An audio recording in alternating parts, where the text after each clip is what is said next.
Boa noite. Mais uma aula hoje com o professor Marcelo Rivani, né, que ele vai falar aí com vocês sobre conflitos interpessoais nas empresas pelo olhar da psicologia. É a semana aí de liderança e gestão de pessoas, né, que vocês já tiveram a primeira aula com a professora Dione, falando sobre liderança assertiva, e ontem com a professora Lara sobre liderança digital. Tá? Vou passar, então, a palavra aí para o professor, né? Como nas anteriores, o professor vai passar aí todo o conhecimento e depois vai abrir aí para as perguntas, tá? Boa aula aí para todos. Gente, boa noite, oficialmente, respondendo aqui aos boa noites que vieram aqui pelo chat. Bem-vindos a esse encontro. Mais uma vez, muito obrigado a Strong por me conceder esse espaço e poder desenvolver esse tema com vocês. Então, como o nosso tempo ele é curto, eu vou ser bem objetivo, vou ser bem prático. Eu sou o professor Marcelo Rivani, sou professor da Fundação Mãe, eu tô aqui na escola, tá bom. há alguns bons 16 anos, e a minha cadeira é de gestão de pessoas.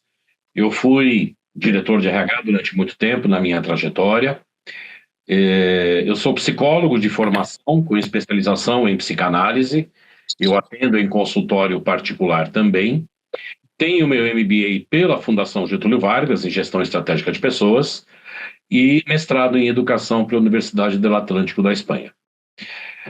Falar sobre conflitos pode parecer algo muito básico, muito... ai, que saco, mas é algo muito sério dentro das empresas. E a psicologia hoje, ela não vem para dentro das empresas apenas naquele conceito da psicologia organizacional. Tem numa observação, a psicologia ela aparece hoje muito olhando para o comportamento humano de fato.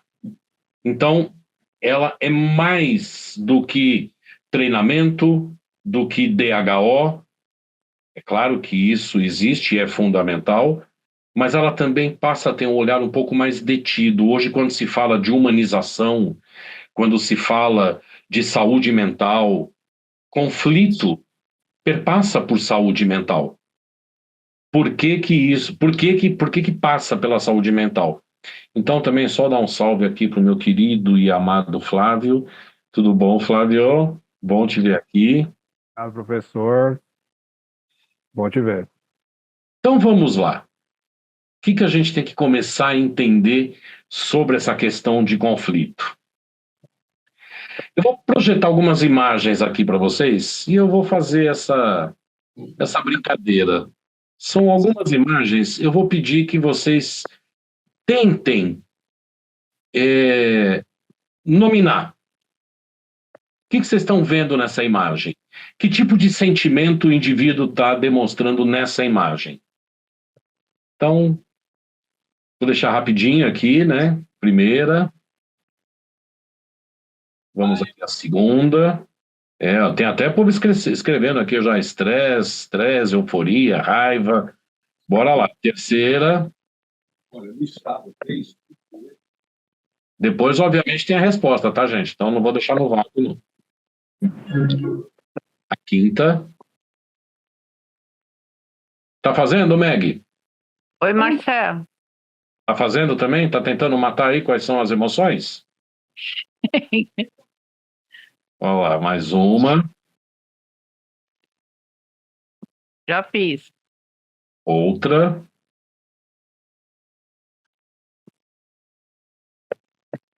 Mais uma. Mais uma. E a última. Tudo bem. Então vamos lá. Vamos tentar descobrir o que que acontece aqui. Essa primeira é raiva.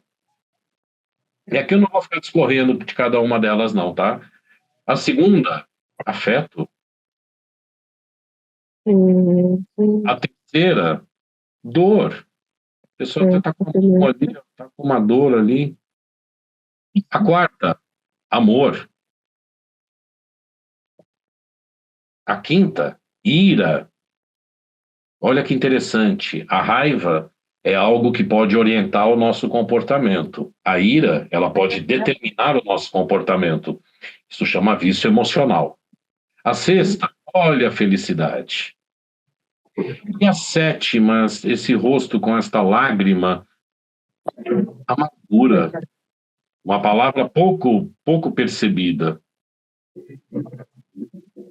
A penúltima, antepenúltima, culpa. Penúltima, compaixão. E a última, não menos importante, indiferença. E aí, se eu fizesse uma enquete aqui agora, assim, quantas vocês acertaram? Quantas emoções vocês efetivamente reconheceram? Várias? O que isso pode representar?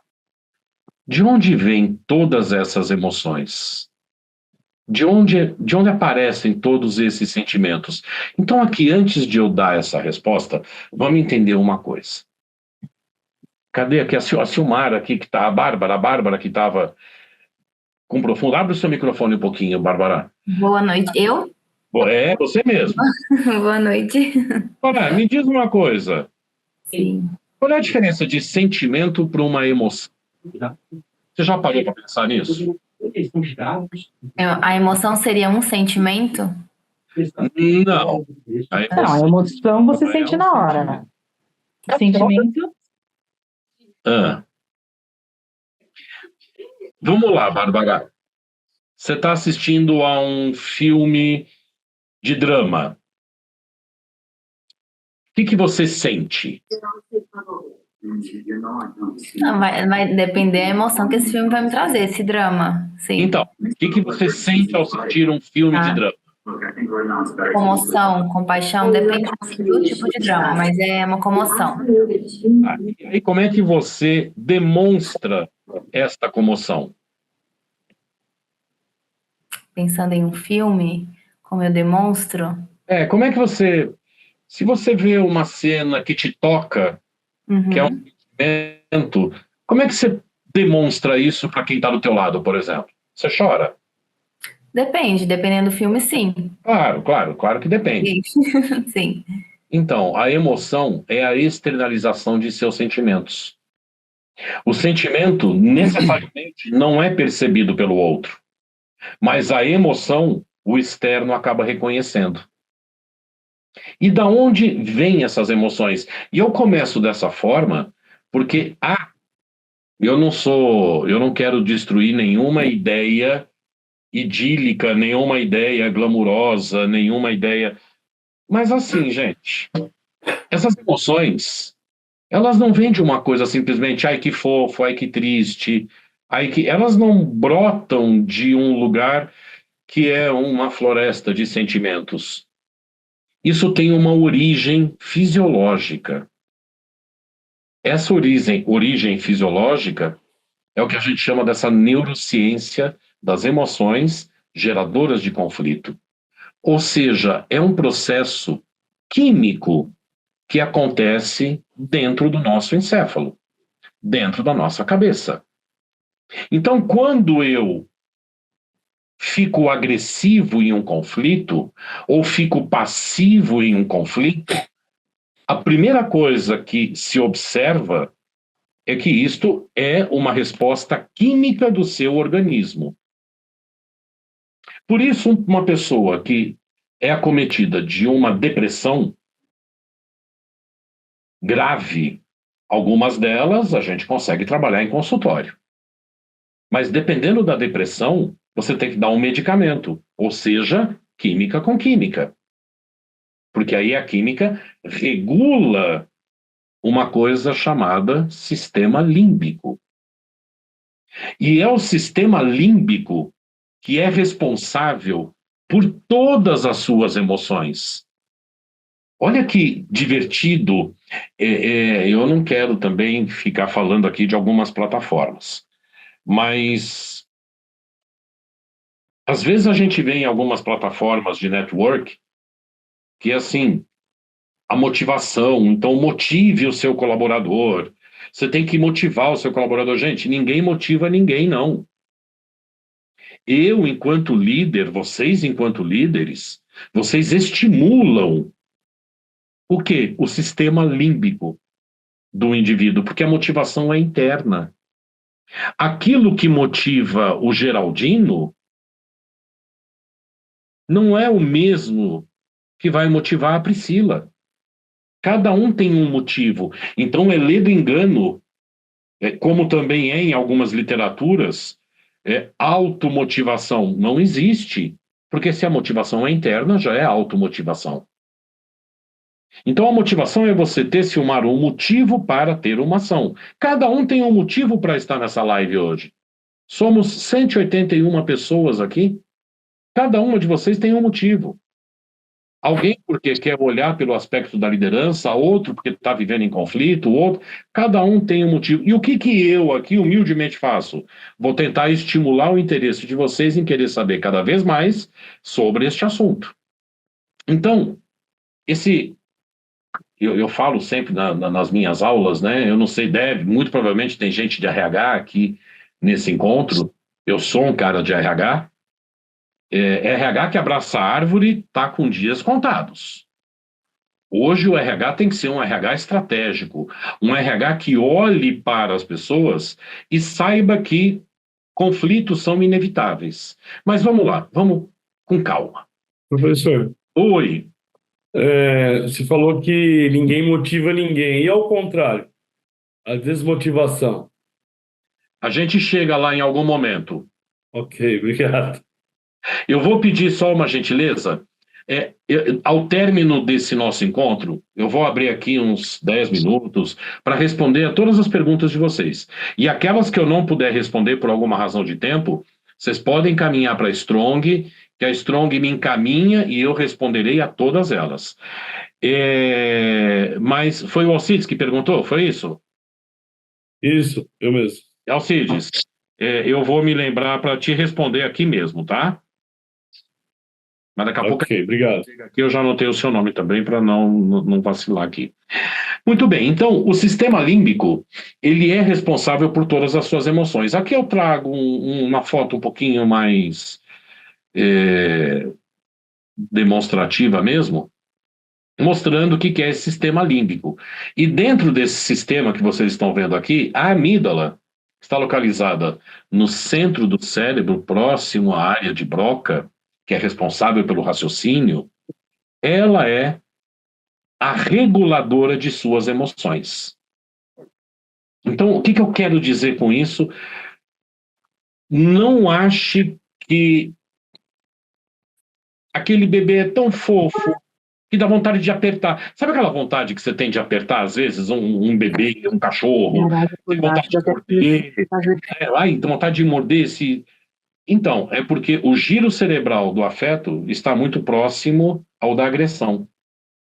Por isso você tem vontade de apertar um bebê, vontade de apertar um cachorro. Porque eles estão muito próximos. Só que você tem o discernimento de não fazê-lo. Então, o sistema límbico, através da ínsula, é responsável por suas emoções. Tá. Só que quando eu estou em um conflito, quando eu estou em uma relação, quando eu estou em uma discussão, eu não vou ficar pensando no meu sistema límbico. Eu vou pensar naquilo que vem. E aí, antes de eu mudar a tela, vamos lá. Quantas vezes vocês aqui, talvez, não tenham respondido a um WhatsApp e 10 minutos depois você se arrepende de ter respondido? Ou o e-mail que você leu e assim, você não estava muito legal nesse dia, aquele e-mail você leu o e-mail torto e responde. 5 minutos depois você sai correndo, não dá mais, já foi, já seguiu. Por quê? Pessoas que têm este rompante, este ímpeto de responder as coisas de imediato, tem uma dificuldade muito grande de reconhecer os seus sentimentos. E eu posso dizer aqui do meu lado, eu tenho uma pessoa muito querida aqui, que é o Fernando, que também é psicanalista.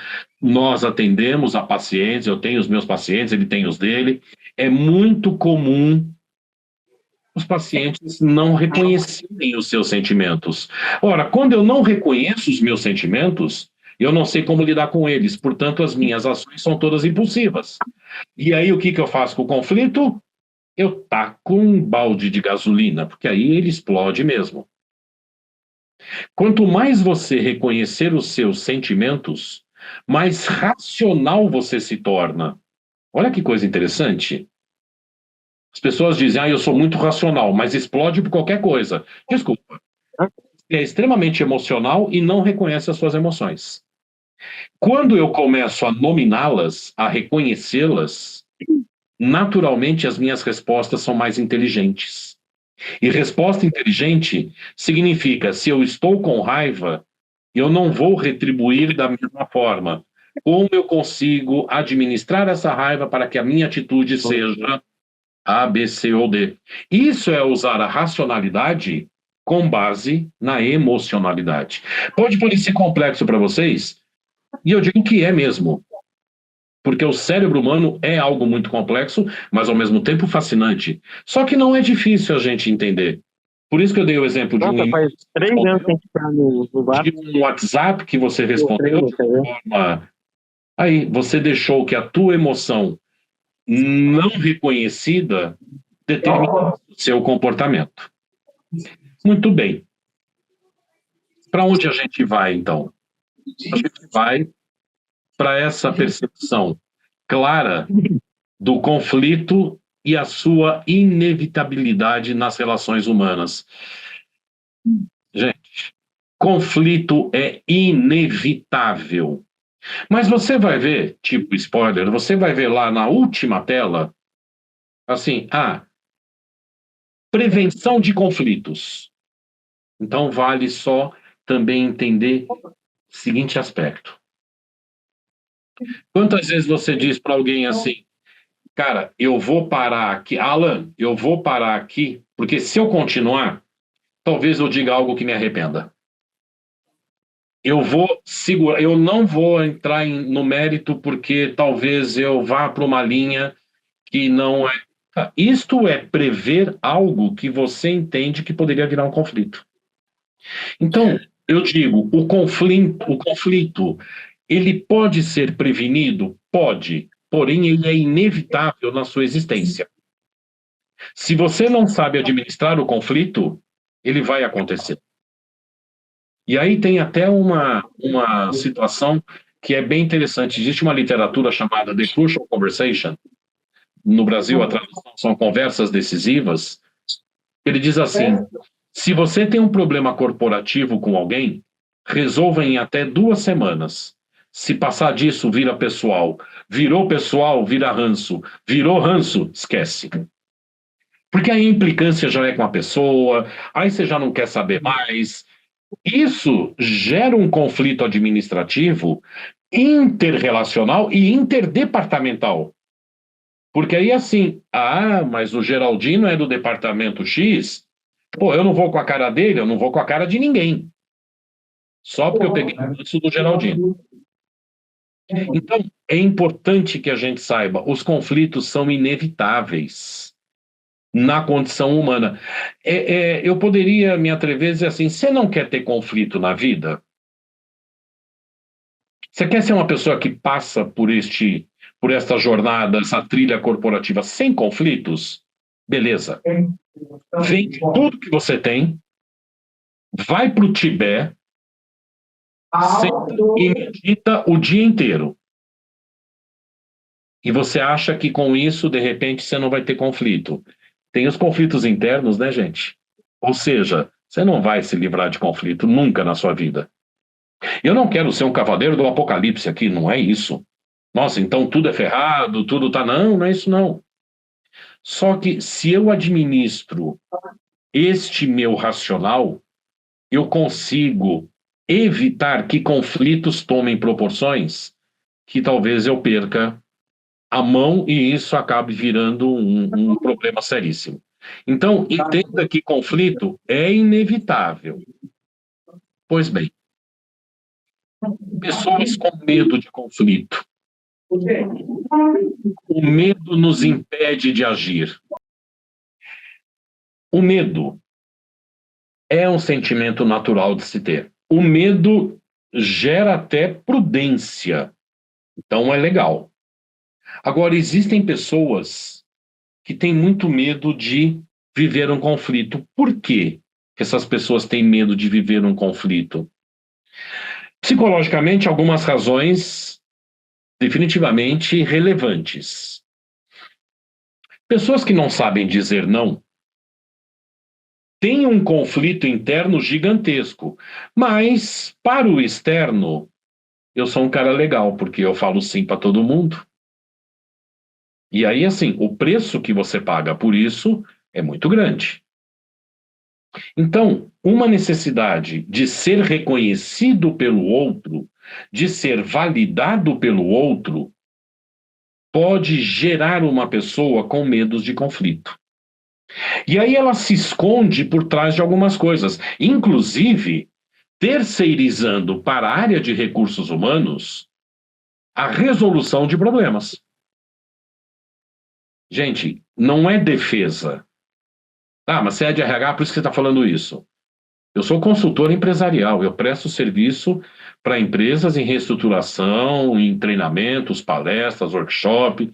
Eu vivo e respiro o mundo corporativo 16 horas por dia. E ainda atendo em consultório clínico. Então, veja, pessoas... Acho que por que eu me tornei uma pessoa especializada em pessoas? Porque, assim, é o grande foco de aprendizado. Pessoas que têm uma necessidade de ser reconhecida e ser valorizada pelo externo é uma coisa muito comum. E isso, para que não haja uma indisposição, a pessoa acaba acionando o RH para resolver um conflito. O RH hoje é uma área de apoio, não é uma área fim, é uma área meio. É uma área que vai te suportar, líderes, a como vocês podem agir, proceder, enfim. Então, existem muitas pessoas que têm muito medo do conflito. Não tenha, porque você só estará postergando e aumentando um problema. Pessoas que têm este medo do conflito têm algumas origens. Então, vamos lá, são pessoas com uma inteligência emocional comprometida. Gente, é assim. Quem me conhece aqui na sala sabe que eu sou uma pessoa muito objetiva, né? O mundo corporativo não é Alice no País das Maravilhas. Como eu sempre repito em aula, mundo corporativo é Nelson Rodrigues, a vida como ela é. Trabalhar é legal, é bacana, é gostoso, mas não é um parque. Cara, isso aqui é um jogo. O mundo corporativo é um jogo que não pode ser jogado por amadores. Você tem que ser profissional qualificado, tem que ter estrutura, tem que ter musculatura. Pessoas com uma inteligência emocional comprometida, ora, tá lá, não reconhece as emoções. Foi o que eu comecei aqui brincando, acho que com a Bárbara, né? Quer dizer, qual é a tua emoção, qual é teu sentimento, qual é... Quem não conhece, quem não reconhece as emoções, não sabe lidar com elas. Se eu não sei lidar com as emoções, ora, eu fujo. Eu quero ficar mais ou menos na paz. Então tá aqui, Daniel Goleman, inteligência emocional. Vamos começar a estudar. É importante para a liderança. Gente, é assim, ser líder hoje é muito diferente do que ser líder na década de 60, 70, 80, 90, 2000. Hoje, você fala para o cara, faz porque eu estou mandando, o cara fala, aqui tá mandando o quê, tio? Ele quer saber o porquê que ele tem que fazer as coisas. Então, você, líder, tem que ter uma estrutura muito mais poderosa, um poder de argumentação muito maior. Se você não reconhece as suas emoções, caramba, meu, não sei se você tem estrutura para ser líder. Ainda, temem a perder o vínculo ou a relação com os outros. Olha lá. Eu falo sim para todo mundo, eu falo ok para todo mundo, porque eu tenho medo que achem que eu não sou um cara legal. Que eu falei não para Silmara. Meu Deus, a Silmara vai me odiar agora pro resto da vida. Ela não vai mais me chamar para almoçar, ela não vai mais. Meu, para um pouco. Você é contratado por uma empresa. Você sabe o que significa a palavra desempenho? A palavra desempenho, morfologicamente, significa a entrega do hora contratado. Você é contratado por uma empresa para entregar resultados. Você quer fazer amizade? Vai para um parque, vai para Disney, vai para um shopping, entra no Tinder, vai qualquer coisa, cara. Mas na empresa, você é contratado para ser profissional. Assim, eu quero ficar bem com todo mundo, eu não quero perder vínculos. Você acha? Bom, eu não vou dar spoiler porque é o último item aqui, que aí eu consigo ser tão mais. Então, assim, medo de perder vínculo. Uhum. Preocupação excessiva, ou preocupam-se excessivamente com a imagem social que oferece de si mesmo. Aqui é muito mais do que vaidade. Aqui qual é a imagem que eu quero que o outro tenha de mim? Meu, na boa, tá? Se você se preocupa com a imagem que você quer vender, você não tem nenhuma preocupação com a imagem que você está criando de si mesmo. Existe uma coisa chamada ileísmo. O que é o ileísmo? E aí eu vou falar, vocês devem identificar uma série de pessoas. São pessoas que falam de si na terceira pessoa.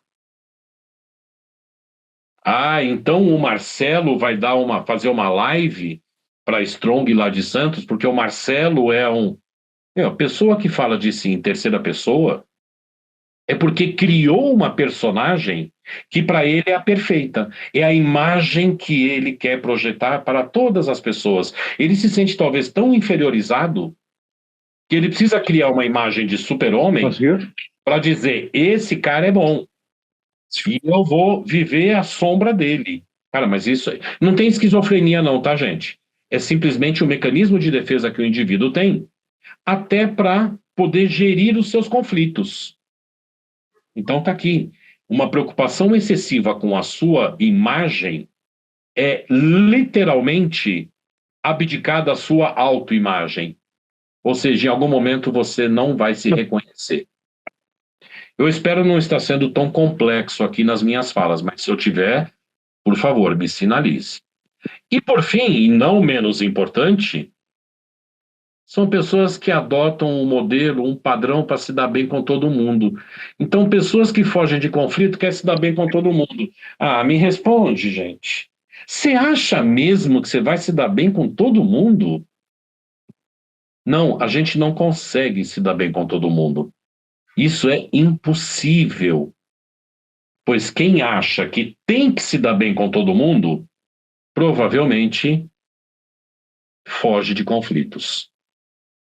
Então, fica aqui este primeiro passo dessa reflexão. Você é uma pessoa que foge de conflitos ou você os encara? Sempre que houver medição de força, você está fadado a ter um conflito muito mais complicado.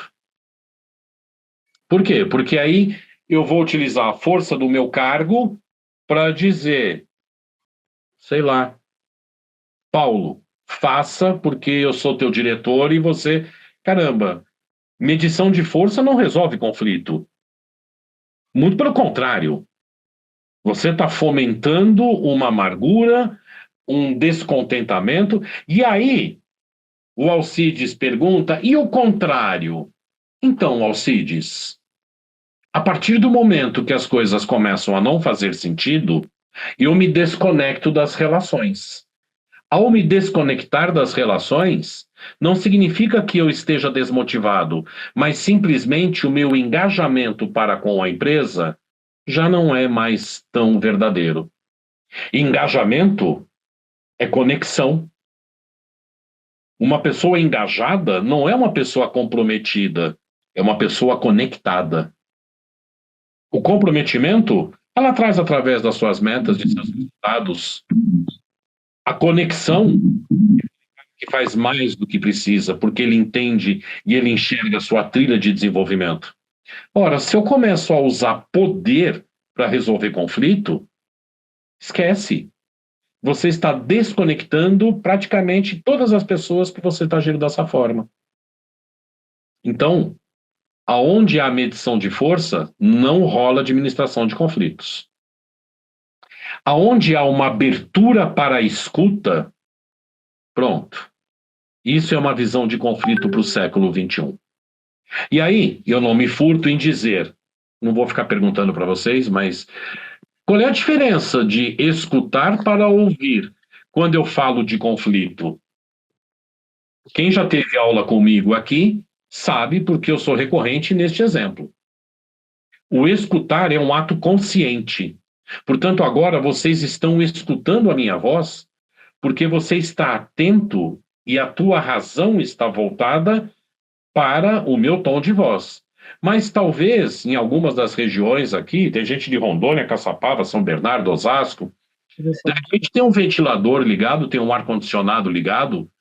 O ouvir é um ato inconsciente. O escutar é consciente. Se a Meg chega para mim, eu estou no computador digitando aqui, ela fala assim, Marcelo, posso falar com você? Eu digo, fala. E eu estou aqui digitando. E ela começa a falar. Eu não estou escutando a Meg, eu só estou ouvindo. É um monte de blá, blá, blá, blá, blá. Porque a minha atenção está voltada para outra coisa.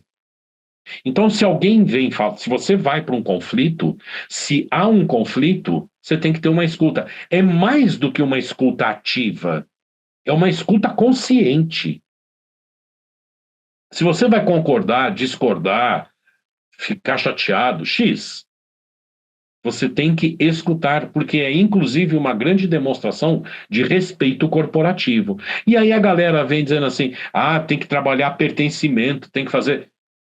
Você quer que a pessoa se sinta pertencente dentro de uma instituição? Respeite-a. Porque ninguém se sente pertencente num lugar onde não se tem respeito. Disse, a minha empresa é isso, a minha empresa é aquilo. Cara, na boa, empresas são as pessoas que nela trabalham. Vocês que são aqui é que são a empresa. Minha empresa é chata. Não tem empresa chata, tem pessoas chatas. Porque a empresa é um troço imóvel. Então,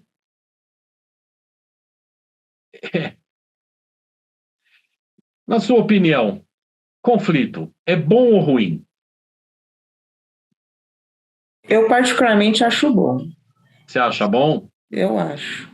É sinal que as pessoas têm espaço para falar o que pensam, se sentem confortáveis para falar o que pensam.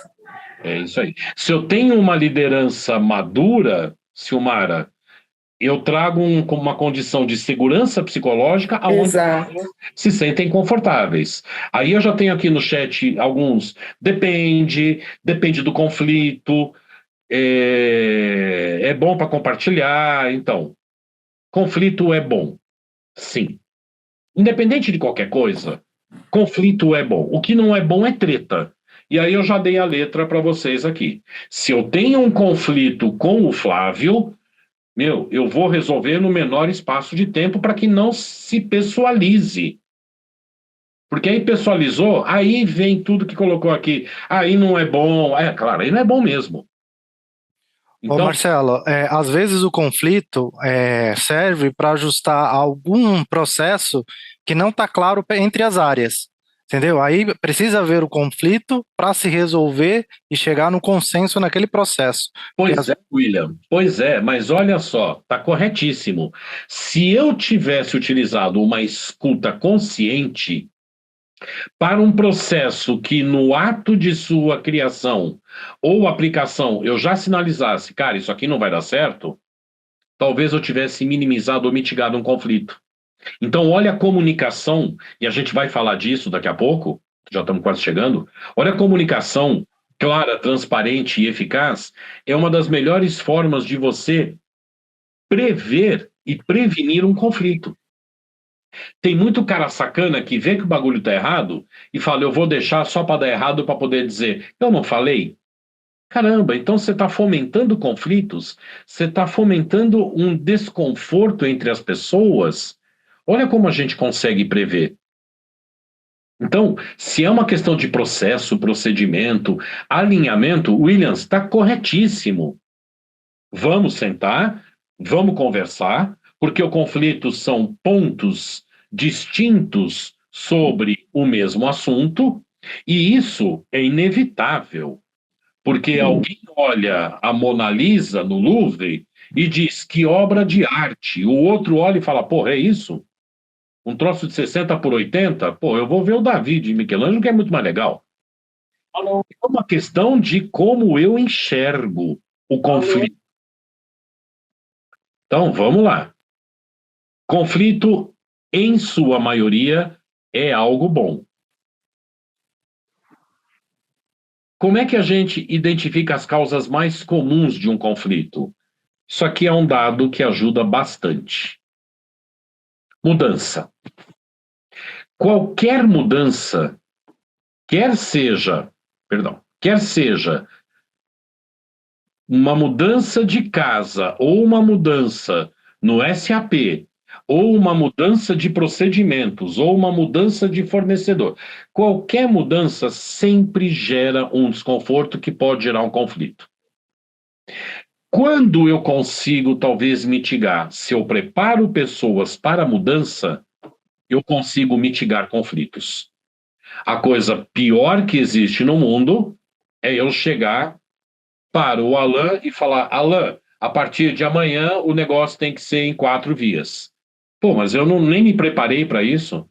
Olha, a partir de amanhã, Priscila, você vai assumir determinada área. Mas como assim? Eu não me preparei. É claro que eu vou gerar conflito. A Priscila se preparou? A Andrea teve tempo? O Alan estudou a nova forma? Não. Olha eu gerando conflito de graça, de bobeira. Conflitos entre departamentos, às vezes muitos gerados pelo seu líder. Eu discuti com o Cristiano, que está aqui. Discuti com o Cristiano, ele é líder de um departamento, eu sou líder de outro, a gente discutiu por alguma razão, eu volto para a minha área e digo assim, cara, é cada vez mais difícil lidar com o Cristiano. Meu, ele é intransigente, ele não me escuta, ele não... E aí eu falo do Cristiano para os 10 da minha equipe. Vou almoçar, na volta, no almoço eu paro, eu deixo com que aquele desconforto baixe um pouco, eu digo assim, pô, acho que eu que forcei um pouco ali a relação, hein? Caramba, o Cristiano não estava tão errado. Aí eu volto do almoço, chama Cris, pô, cara, eu acho que eu pesei um pouquinho. Eu acho que nesse assunto e nesse assunto, eu acho que você realmente forçou um pouquinho.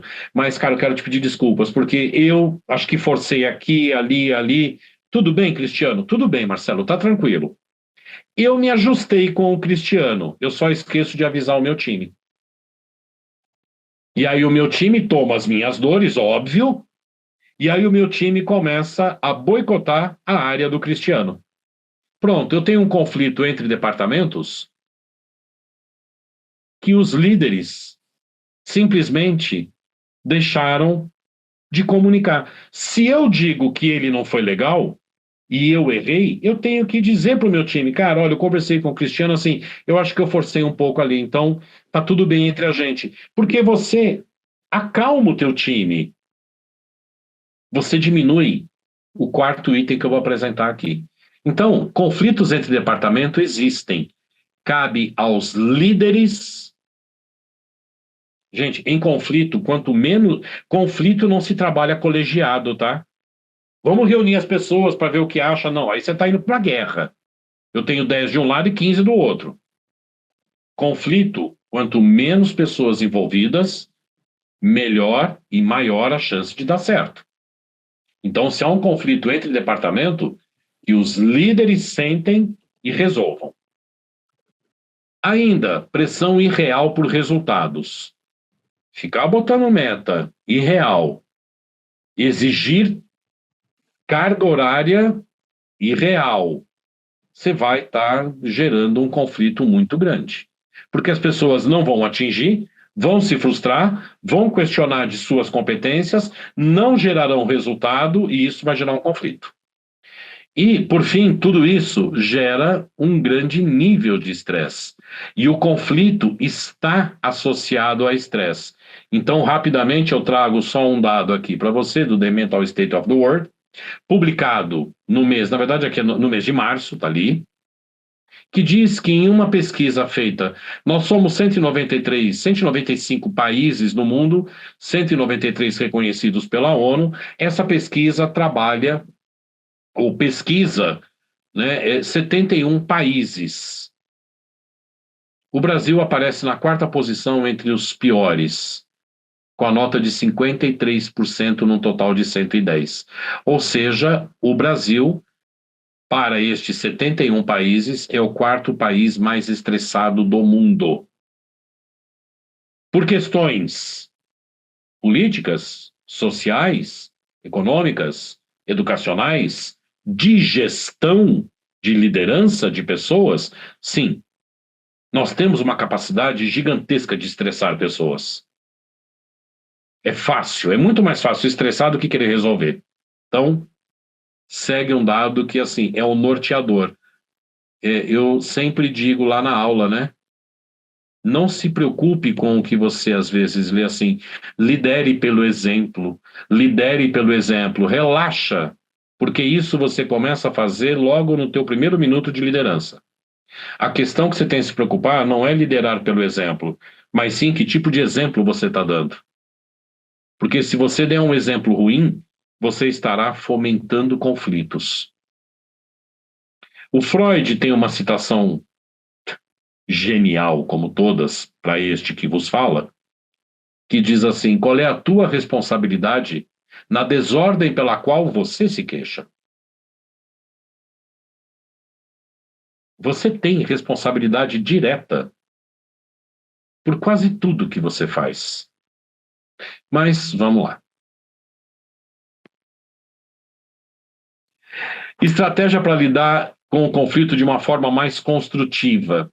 Aqui eu tenho 10 itens, eu peguei 3 aqui que eu quero destacar para vocês, e depois esse material vai ser disponibilizado lá para a Strong, bem como a aula está sendo gravada, então aí vocês podem, de forma mais detida, olhá-los. Mas eu destaquei 3 aqui: atacar o problema e não a pessoa. Gente, o conflito é de uma situação. Eu ficaria aqui horas conversando com vocês. A reatividade não está no outro. A reatividade está sempre em você. Que você simplesmente projeta no outro. Nossa, mas como a Meg está reativa hoje? Não, talvez seja você que esteja com uma baixa capacidade de escuta. Então eu já coloco que a Meg está reativa exatamente para que eu não tenha que falar essa situação. Então, a reatividade, todo mundo tem a sua. Quando a gente acusa a reatividade do outro, você está explicitando a sua reatividade em relação ao outro. Portanto, vale também aqui uma dica. Temos um problema. Não, não tem. Você tem a consequência de algo que você deixou de ver lá atrás. O problema nunca é o que se apresenta. O que se apresenta é a consequência. Então o cara começa a performar mal. Não entrega resultado. Você contemporiza um mês, você não quer gerar conflito. Você passa pano quente no segundo mês. Você faz o one-on-one no terceiro mês. No quarto mês alguém fala, tem que demitir. Nossa, eu tenho um problema, eu tenho que demitir o fulano. Não, cara, o problema você já estava há 3 meses, agora é a consequência. Então, e aí você acaba assim, eu tenho que demitir o fulano. Gente, resolva o problema, não ataque a pessoa. Ataque o problema. O que temos que resolver? É um processo, é um procedimento, é uma NR que eu tenho que implantar? X.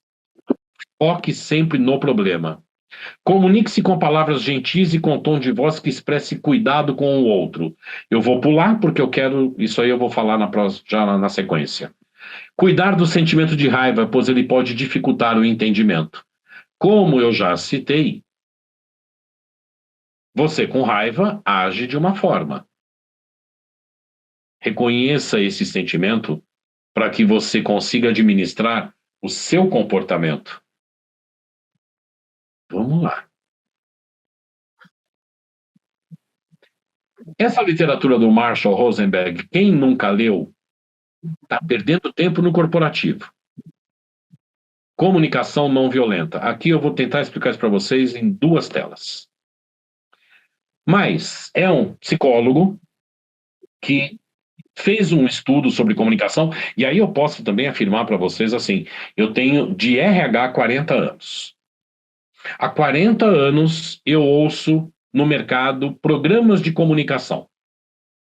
Porra, vamos falar sério, se o problema fosse comunicação, 40 anos depois já era para estar resolvido, né? Não, se não está, é porque talvez o problema não seja só a comunicação, mas talvez o aprendizado de saber dialogar. Ora, o conflito existe porque, na verdade, eu não sei dialogar. Eu quero impor a minha perspectiva, sem respeitar a perspectiva do outro. Sabe que tem um jeitinho, Grace, de você quebrar a perninha das pessoas assim, muito fácil, né? Numa situação de conflito. Se a pessoa fala alguma coisa que você fala, eu acho que não é por aí, não vá assim, olha, eu não concordo com você. Pronto, porque aí você já está reativo à ideia do cara e você está acionando o gatilho da reatividade dele. Se eu disser, Grace, eu entendo o que você disse, eu não falei que eu concordo, tá? Eu entendo o que você disse, mas eu penso de uma outra forma. Posso te colocar? Posso falar? Você acha que o cara vai dizer não? Se ele falar não, ele está se queimando na frente de todo mundo. Então, dizer que entende o que o teu interlocutor ou opositor diz é uma forma fantástica de você prevenir ou evitar um conflito. Porque você entendeu. Mas você tem um outro ponto de vista. Aí é onde o conflito fica interessante. Eu penso de uma forma, você pensa de outra. Vamos colocar na mesa e tentar extrair uma terceira opção? Ou o que de melhor da sua com o que melhor da minha pode virar uma terceira opção? Cara, se você quer defender uma ideia até o fim da sua vida, você tem que ler bastante e entender uma citação filosófica chinesa que diz assim: se queres a verdade, não tenha opinião. Porque a tua opinião já é tendenciosa. Se é sua opinião, é a forma como você pensa. Isso não quer dizer que seja verdade. Então, se queres a verdade, não tenha opinião. Escute o que todos têm a dizer, para que a partir daí, talvez a verdade apareça. Então, a comunicação é o fator fundamental para que você consiga administrar conflitos corporativos. E aí, ele traz a proposta da comunicação não violenta, que ele divide em 4 fases. A primeira delas é a observação. Observe o que realmente está acontecendo em determinada situação. Então, o Alcides trouxe aqui, mas um procedimento não está legal e isso está gerando conflito entre áreas ou entre pessoas. Tá bom, eu vou excluir a área, eu vou excluir a pessoa. Qual é o problema do processo e do procedimento? O que ele está gerando? Ou seja, foque literalmente no que está acontecendo.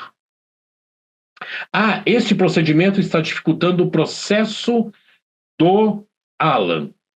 Então, deixa eu identificar o que está acontecendo na atividade do Alan. Ou seja, eu tenho que ter um olhar voltado para o que está acontecendo. Uma vez reconhecido, eu tenho que identificar o meu sentimento. Por isso eu comecei do jeito que comecei, falando do sistema límbico. É preciso entender qual sentimento a situação desperta depois da observação. Você ficou com raiva? Você ficou indignado? Você ficou sem graça? Você ficou triste? Você precisa identificar qual é o sentimento que aquele conflito está despertando em você.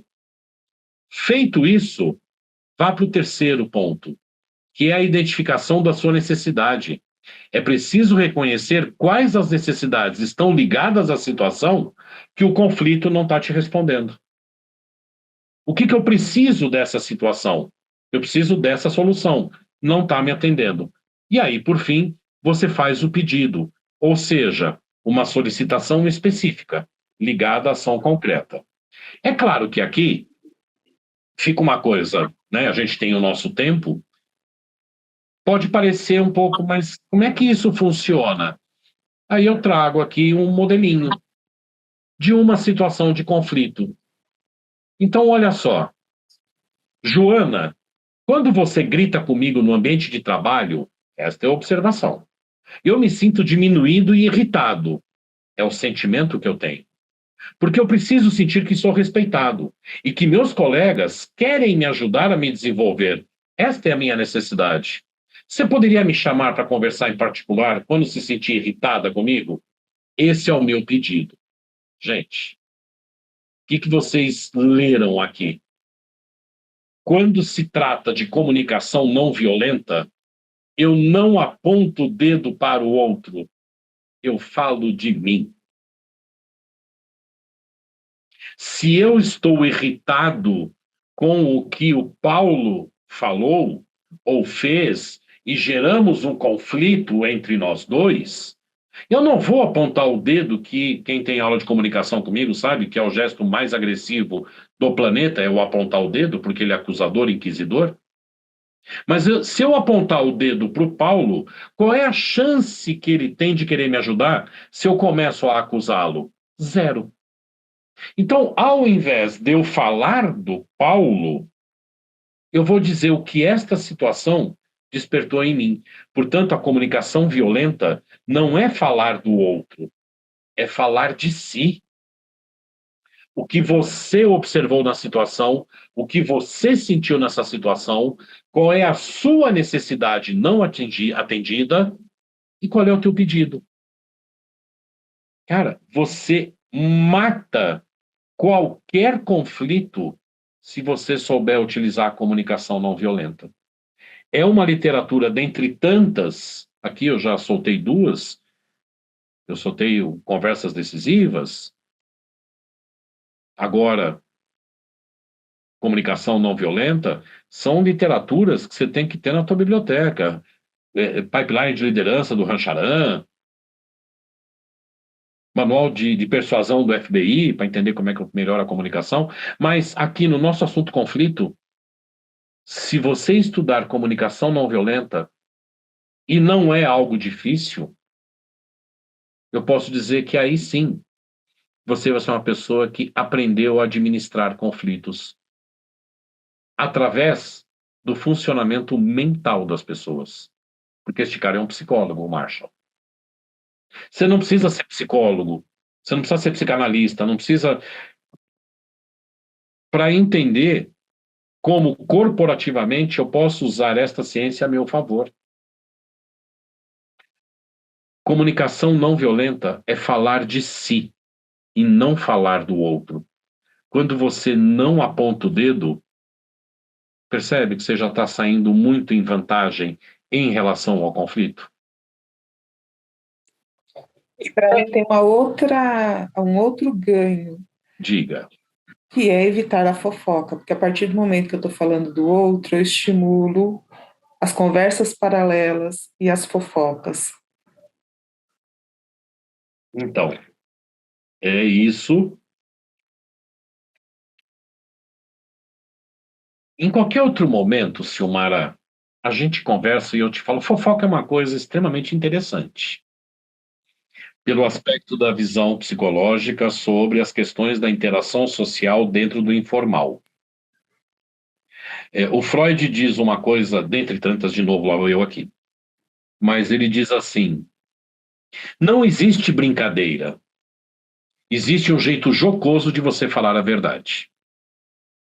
A brincadeira, a fofoca, é algo que solidifica as relações sociais. Mas aí, Silmara, eu tenho que saber, e aí é uma outra live, tá? Para qualquer segunda semana de liderança. Perfeito. Quanto mais eu pessoalizar as minhas relações, mais espaço para que falem de mim eu dou. Quanto mais profissional eu me colocar dentro de um ambiente, menos munição eu dou para fofoca. Por isso, se você voltar algumas telas, o cara que foge do conflito é porque eu quero ficar bem com todo mundo. Tua vida é um livro aberto. Todo mundo sabe que você apanhou do teu pai, que você se casou, separou, que você mora sozinho no Itaim, que você tem um cachorro chihuahua, que você vai para academia. Cara, tua vida fica um livro aberto. Você está dando margem para que as pessoas falem sobre a Silmara. Só que dentro da empresa, você quer falar de mim? Fale da profissional. Só que a gente abre espaço para isso. Eu quero ser tão bacana com todo mundo que eu conto a minha vida para todo mundo. Você está dando munição para gerar uma série de conflitos. Então, é claro, você viu aqui no exemplo, aqui não tem nada pessoalizado. E eu não gostei porque meu pai gritava comigo e toda vez que alguém grita comigo eu tenho vontade de chorar. Não, não é uma sessão de psicanálise. Quando você grita comigo, eu me sinto... O que ele se sente aqui?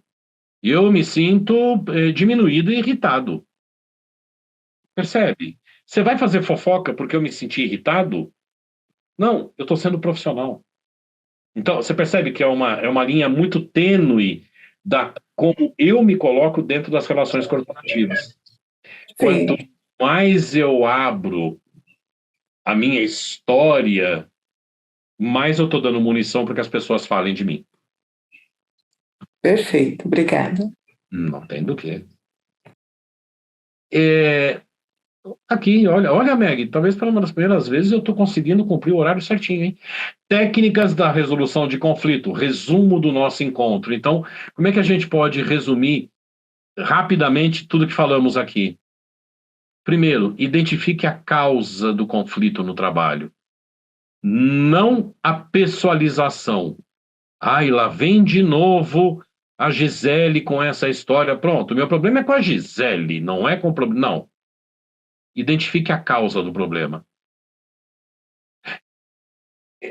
Eu acredito muito que quando você se dedica a achar as causas, e está aqui o Fernando, que se eu estiver mentindo pode me desmentir na frente dos 223 integrantes dessa sala, se eu tenho uma dor de cabeça e tomo uma Neosaldina, a dor de cabeça passa, mas amanhã ela volta. Eu tomo outra Neosaldina, eu ia fazendo merchan aqui, né? Eu tomo um paracetamol, a dor de cabeça passa, mas no terceiro dia ela volta. Enquanto você ficar focado no efeito do conflito, você vai viver um desconforto corporativo eterno. O dia que você resolver assumir o teu papel e dizer, vamos à causa do problema, a dor de cabeça some.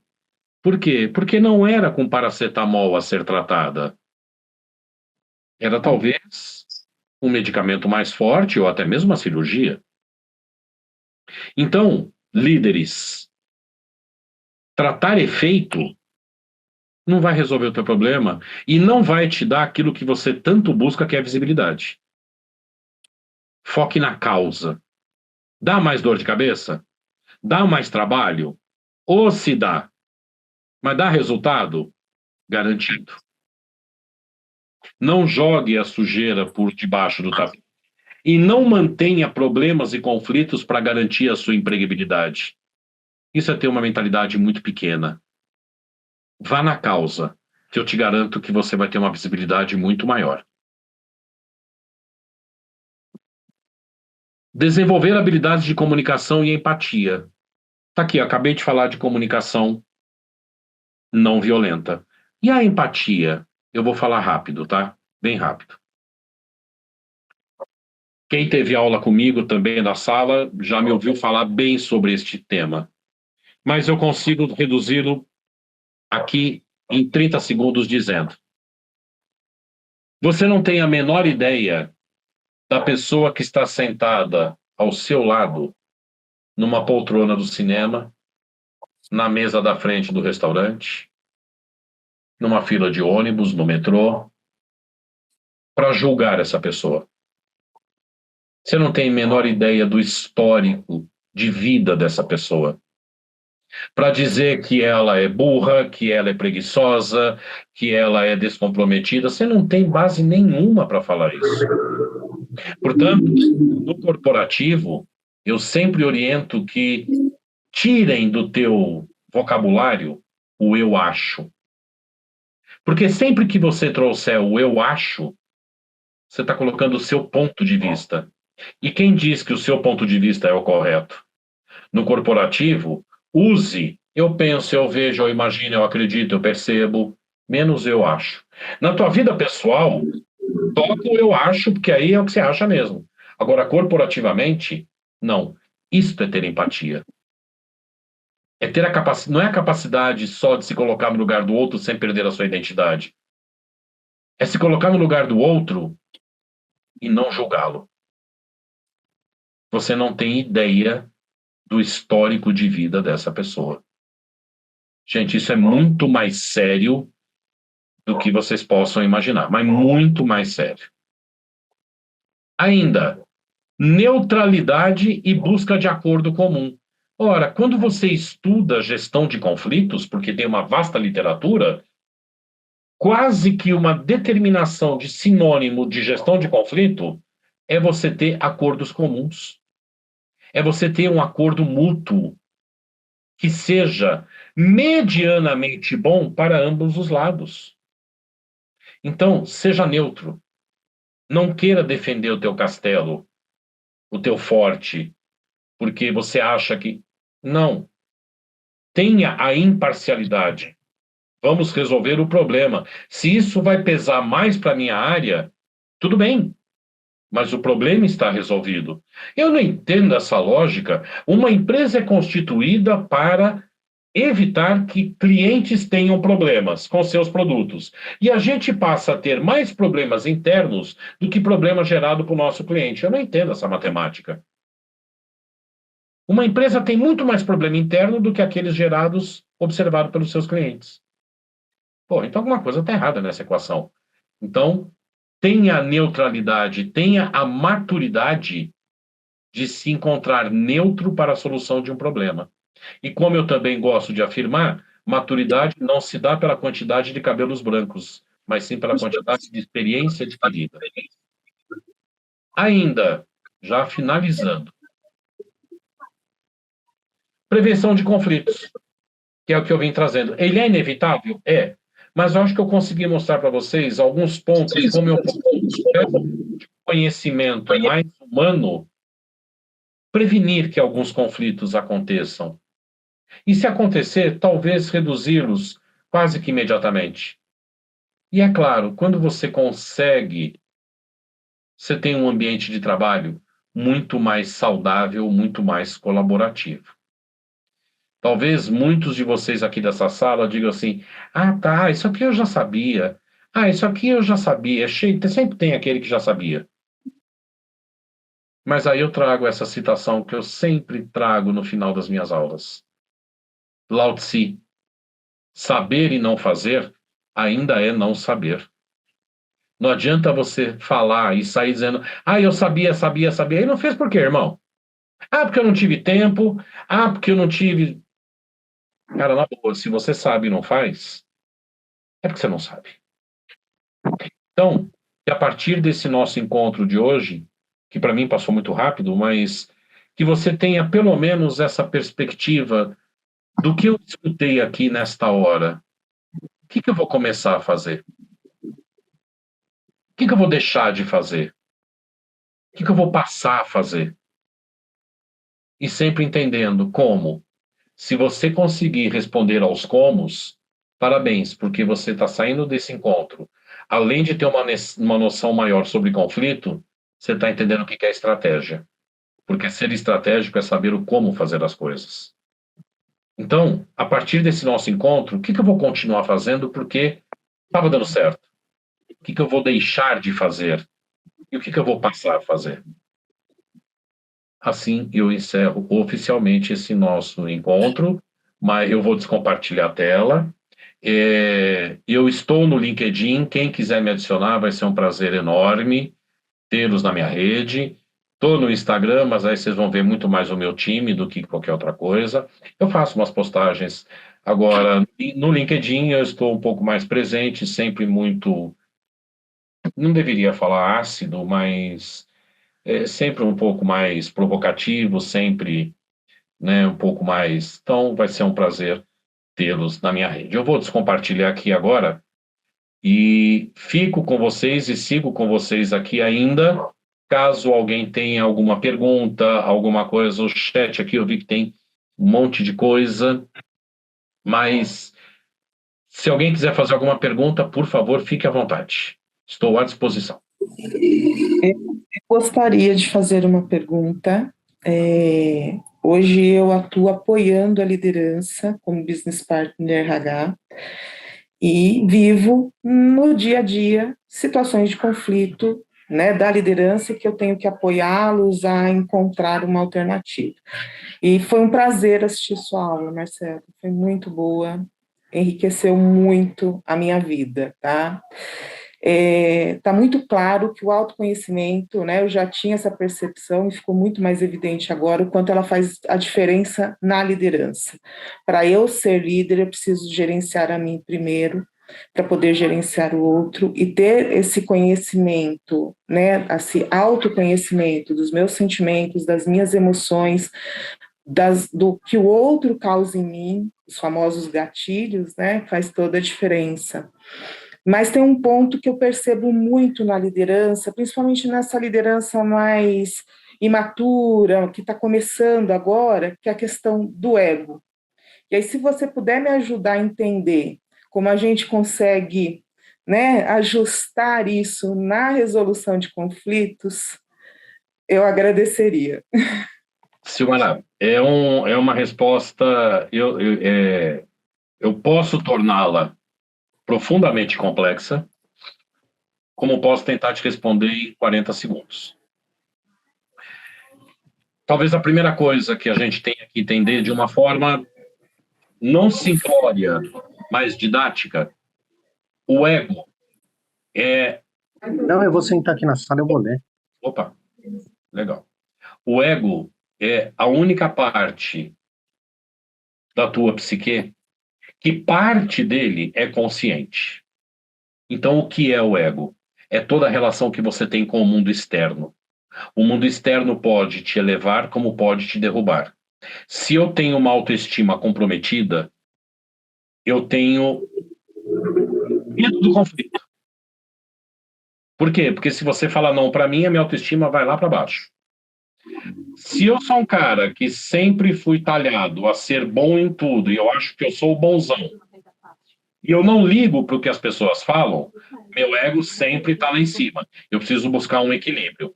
Portanto, se eu tenho uma liderança imatura, lembra que eu falei ainda há pouco, a imaturidade não se dá pela quantidade de cabelos brancos. Eu posso encontrar uma pessoa, um líder. Hoje eu dei uma entrevista para a Band e eu falei exatamente isso. A partir de 2025, 75% da liderança global será a geração Y. A geração Y está de 44 anos de idade até 25.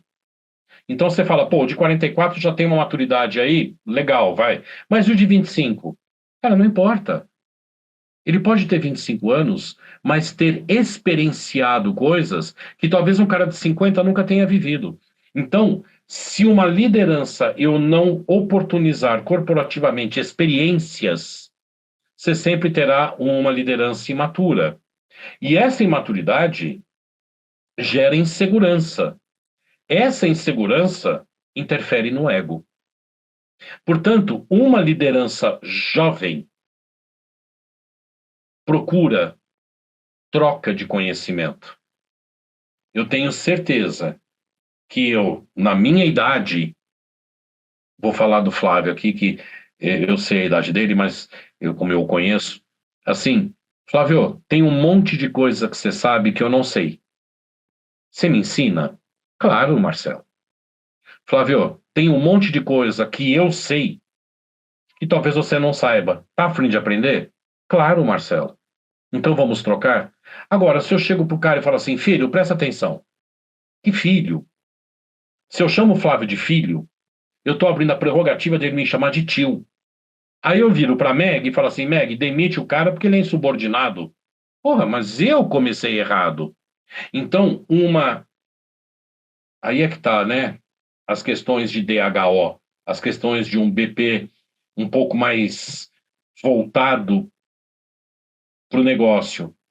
Eu não vou trabalhar a liderança imatura apenas. Eu tenho que trabalhar com a liderança madura para dizer, porra, como vocês, enquanto BP, como vocês podem nos auxiliar a gerar experiência para esses líderes que estão chegando.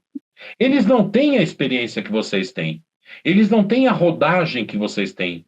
Mas eles têm um conhecimento tecnológico muito maior do que todos nós juntos.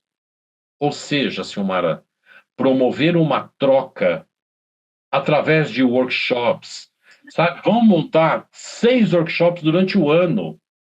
A cada 2 meses a gente vai fazer um workshop sobre um tema que já está resolvido, aonde eu trago o quê? Cumplicidade, engajamento, troca de conhecimento, troca de expertise. Envolva as pessoas para que conflitos deixem de existir.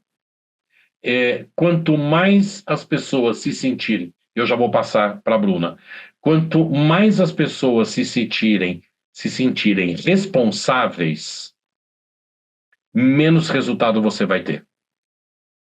Tire a responsabilidade das pessoas enquanto BP e atribua a corresponsabilidade. O que é a corresponsabilidade? Nós somos responsáveis juntos.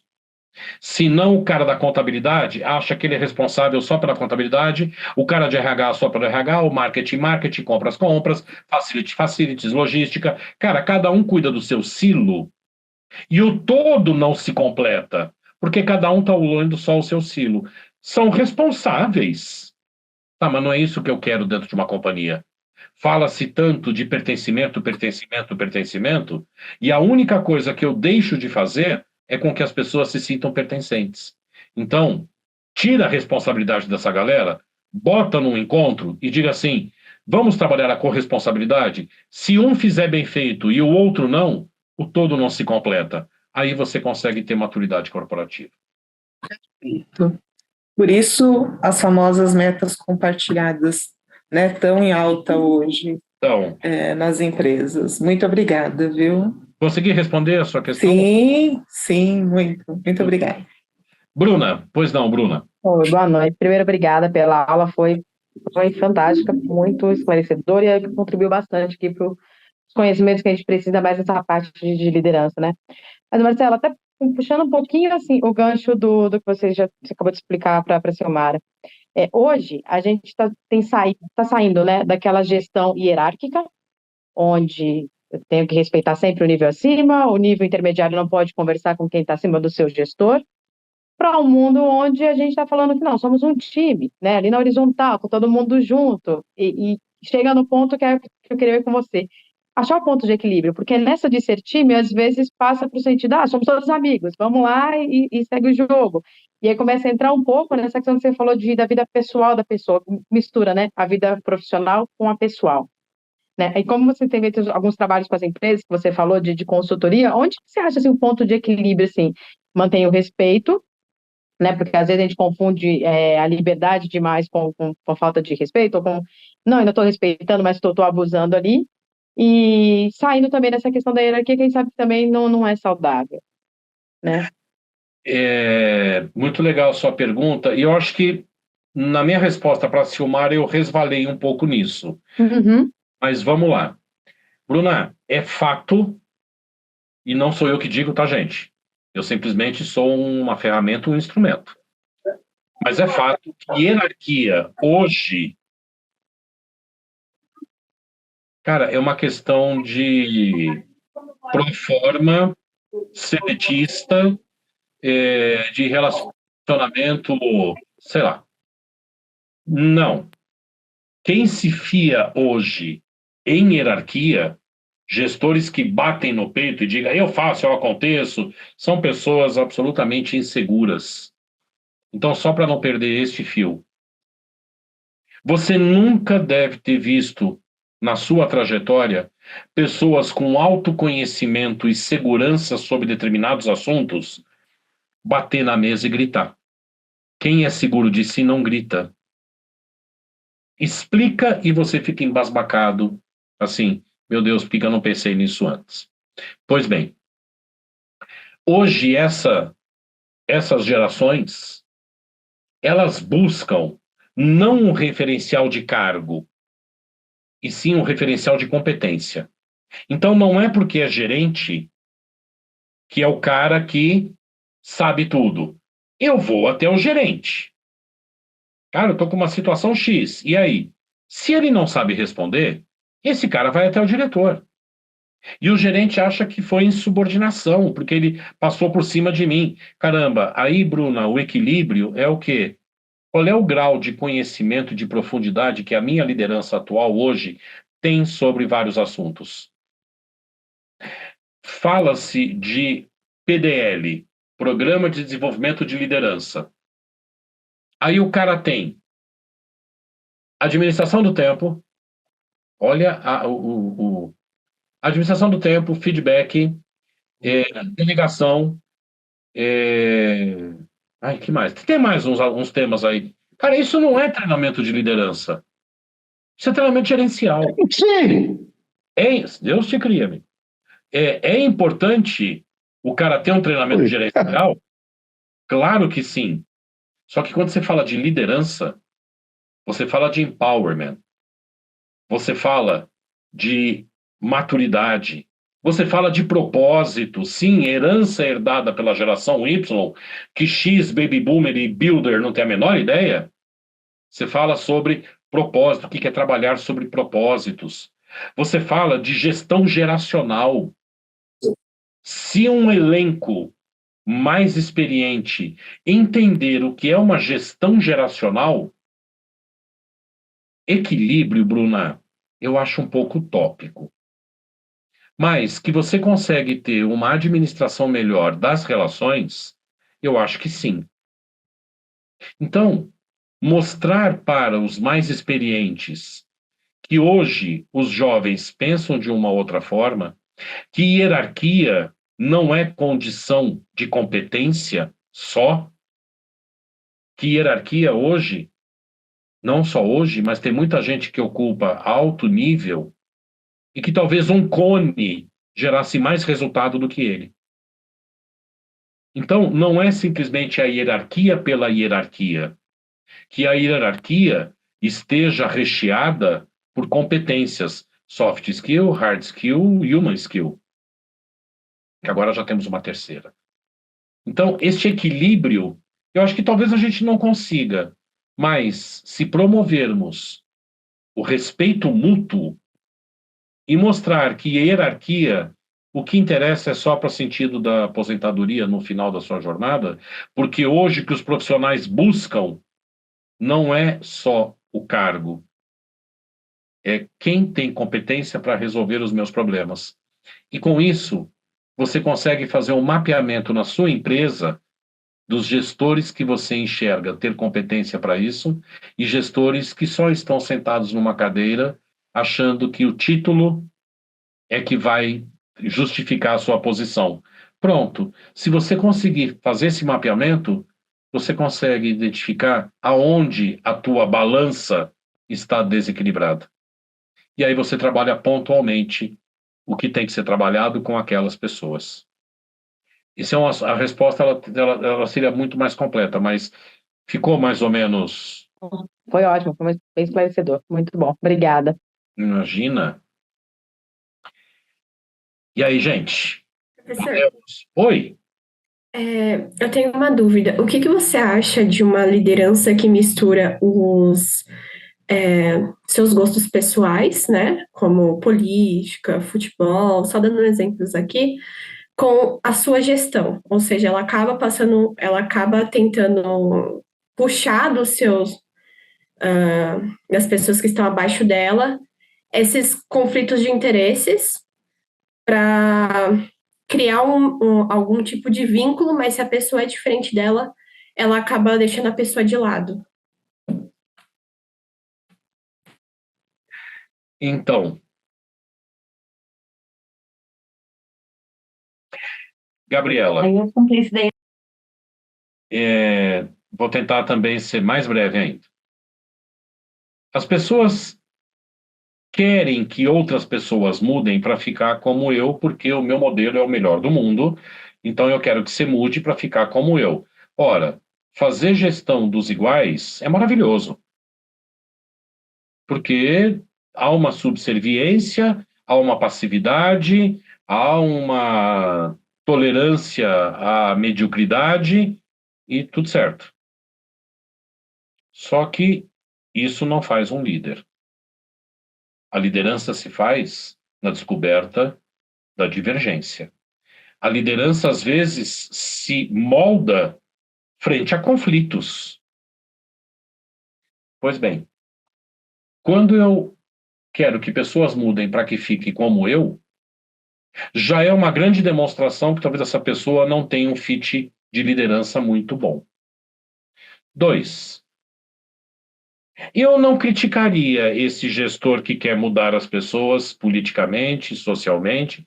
Eu me questionaria quem colocou essa pessoa nesta cadeira. Nossa, excelente, meu Deus. Porque, é claro, um gestor que entra para uma empresa e começa a querer imprimir a sua verve política, a sua verve social. Cara, você não foi contratado para ser palanque de ninguém dentro de empresa. Você foi contratado para gerar um resultado, para aumentar a venda ou para diminuir reclamação X, não sei o que o cara tem que fazer. A sua opinião pessoal sobre coisas não é aqui dentro que você tem que discutir. Então, uma pessoa que está completamente desfocada dos objetivos da empresa. Ora, se isso existe e ninguém de direito está se incomodando, eu imagino que não possa acontecer daquela cadeira para cima. E aí, de novo, a minha empresa é politizada. Não, as pessoas são politizadas. Você pode ter o teu partido político, você pode escolher votar A, B, C. Agora, se você vota em A e eu voto em Y, cara, eu não fui contratado pelo partido que eu simpatizo. Eu fui contratado porque eu sou um cara de gestão de pessoas. E o meu conhecimento é que vai trazer dinheiro para a empresa, não é o meu partido. Ou seja, esta miopia corporativa deve fazer com que este gestor provavelmente não bata metas e as pessoas devem passar pano para ele por alguma razão. E ele deve ser uma pessoa muito querida por alguns e odiada por outros, tipo cabeça no freezer, pé no forno, na média eu tô morno. Ele deve ser uma pessoa morna dentro da empresa, aonde tipo, coitado, mas ele também não atrapalha. Só que ele está fazendo com que talentos deixem essa empresa. Reter um talento não é obrigar a pessoa a ficar na empresa, é fazer com que a pessoa não queira sair da empresa. Um gestor desse, que não tem o respeito, faz com que pessoas queiram sair. E aí deve ter um turnover talvez alto, e a resposta é: os jovens não ficam na empresa. Por quê? Porque, na verdade, ele quer imprimir uma identidade dele que corporativamente não cabe. Então, o que fazer? Não foi a tua pergunta, ainda bem o que fazer. Mas é correto? Não, não é correto. E ele está perdendo o tempo dele, a empresa está perdendo o tempo dela, o seu time está perdendo um tempo de aprendizado, e é triste saber que talvez esteja tudo bem, porque não está tudo bem. Isso não é postura de um gestor. Em nenhum lugar. Nem dentro de um partido político. Quando você fala de gestão, né?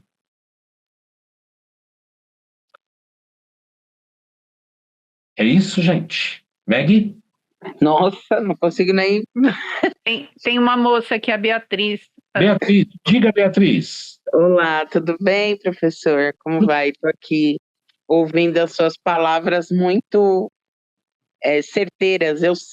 Engraçado que eu sempre tive essa visão né? De que tudo que você falou e poucas pessoas têm essa percepção. Então, eu acho que a solução mesmo é contratar o senhor para fazer esse ajuste na empresa como consultor. Eu acho que todo mundo, né, acaba passando por essas situações, principalmente com liderança, né, de comunicação. Às vezes nem tão, como você falou, alguns modelos que não são violentas de gritar e etc., mas que são violentas bem calmas e, mesmo assim, bem violentas, né? É o ativo passivo, que a gente chama de comunicação passivo-ativo. Passivo-ativo, isso com certeza. Já passei por uma situação assim e aconteceu o que o senhor falou mesmo, né? Eu não queria mais estar ali naquela situação, apesar de ter tentado de todas as formas. Chegou um momento que eu falei, bom, não, sem briga, falei, só não quero conviver com essa situação, já que não tinha o interesse da empresa de modo geral, né, de mudar esse tipo de liderança. E queria agradecer aí a oportunidade de ter essa aula maravilhosa. Obrigada, professor. Eu que agradeço imensamente a participação de vocês. Muito obrigado, Beatriz. Obrigada. A Elisete levantou a mão. Por favor, Elisete. Oi, boa noite, professor. Tudo bem? Tudo bem. Então, no início da aula, o senhor comentou que hoje em dia os problemas são lançados para nós do RH, né? A minha dúvida é a seguinte: como os problemas são lançados, eu sou do RH e acontece muito isso, em uma situação de conflito, onde uma pessoa omissa, não quer falar com a segunda pessoa que gerou o conflito, como que eu devo reagir? Hoje em dia eu tento conversar, eu tento orientar, mas eu não sei se é o certo. Como que eu faço nessa situação quando uma pessoa não quer se manifestar? Por isso eu comecei, Elisete, com as questões da psicologia um pouco mais fisiológica, as coisas mais do funcionamento cerebral. E caiu muito bem a condição de pessoas que têm medo do conflito. Às vezes, uma pessoa que se omite em um conflito, muito provavelmente porque está se sentindo com muito medo e com muita insegurança. Ou seja, se eu falar, eu sei que a corda vai estourar para o meu lado e eu vou me ferrar. E eu não quero me ferrar porque eu preciso do emprego. Então, o que fazer com esta pessoa, talvez não seja só a questão do falar, mas promover segurança, que é o que já citei aqui, a questão da segurança psicológica. Existe, já fiz várias palestras, existem literatura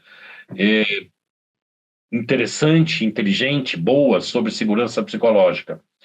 Talvez identificar os pontos de insegurança que essa pessoa tenha num one-on-one junto ao RH, ou seja, você e essa pessoa, assim, quais os pontos de insegurança, o que te põe medo, o que você entende sobre você se colocar, ou seja, se você conseguir fazer com que essa pessoa se sinta segura, talvez, não te digo que ela vai sair e vai dizer, não, vamos lá conversar. Não. Mas pelo menos ela poderá reconhecer algum ponto aonde ela diga, aqui eu me sinto um pouco mais segura. Uma pessoa omissa, existem razões de estrutura psicológica muito forte nessa pessoa. E às vezes não é uma conversa, tipo, vai lá, fala, né? Não, é melhor para você. Isso não vai ter nenhum resultado, não vai surtir resultado. Ela se sente insegura porque ela é insegura na vida, em suas relações, em sua condição de status, e é uma pessoa tão insegura que, assim, ela não quer colocar em risco coisas que para ela talvez valham muito. Então ela prefere se omitir. É claro que eu estou dando um olhar para a omissão, tá? Você pode ter mau caratismo, uma pessoa mau caráter também pode se omitir, existem várias, aí assim, vamos identificar, mas pelo jeito que você me falou, a forma e o tom que você me colocou, a minha leitura talvez seja uma pessoa mais insegura, que tenha medo de perder alguma coisa. Mas uma dúvida também é o que eu faço com o conflito enquanto isso, porque eu não posso deixar ele perdurar, ele vai piorar. Então, qual a minha reação com relação a isso? Se você conseguir identificar quais os pontos de insegurança que essa pessoa tem e mediar um conflito, porque existe também, só para vocês terem noção, existem... Meu medo é mediar errado. Então, aí já é uma segunda página. Mas existem profissionais hoje que são especializados em mediação de conflito, e eu não falo só em questão jurídica, não. Na polícia, na psicologia, você tem pessoas que são especializadas em mediar conflito. Se eu identifico quais os pontos de tensão desta pessoa que está omitindo, transmito segurança a ela, tipo, eu sou neutro, mas eu entendo o que você está colocando, e vou mediar uma situação, e isto é muito importante, Elisete. Então, às vezes, quando duas pessoas não têm capacidade para gerir um conflito, talvez, e muito certo, eu precise de uma terceira pessoa que faça a mediação deste conflito, e que depois seja um observador sobre o comportamento de ambos assim que saírem daquele ambiente. Quando chega numa posição dessa, assim, talvez eu precise de um mediador, sim. E aí é ver junto ao RH, talvez chamar uma consultoria especializada em mediação de conflito, a pessoa vai entender um lado, vai entender o outro, e ela vai mediar, talvez seja um caminho mais adequado, porque se é inevitável, isso pode tomar uma proporção maior, você pode ter um problema muito maior, inclusive de passivo trabalhista, aí já vai para uma outra conversa. Então, tá bom. Obrigada. Imagina, não tem do quê. Maggie. Toda sua. Ou escutando. Gente, terminou? Terminaram as perguntas? Se vocês tiverem qualquer outra questão, por favor, pode mandar. Isso lá para a Strong, para a Maggie, que ela recebe, ela me encaminha, e aí assim, eu vou ter o maior prazer de responder a todos vocês. Eu vou passar para a Maggie encerrar oficialmente o nosso encontro, mas eu quero agradecer. Porra, Flávio, o que é isso, Flávio? Aí você tá de sacanagem, tá me provocando, né, irmão? Explícita mesmo, né? Tira isso aí, Flávio. Eu quero agradecer a todos vocês que estiveram aqui.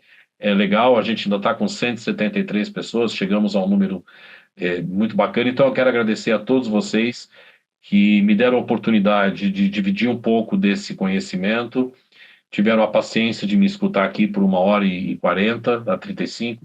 Então, muito obrigado.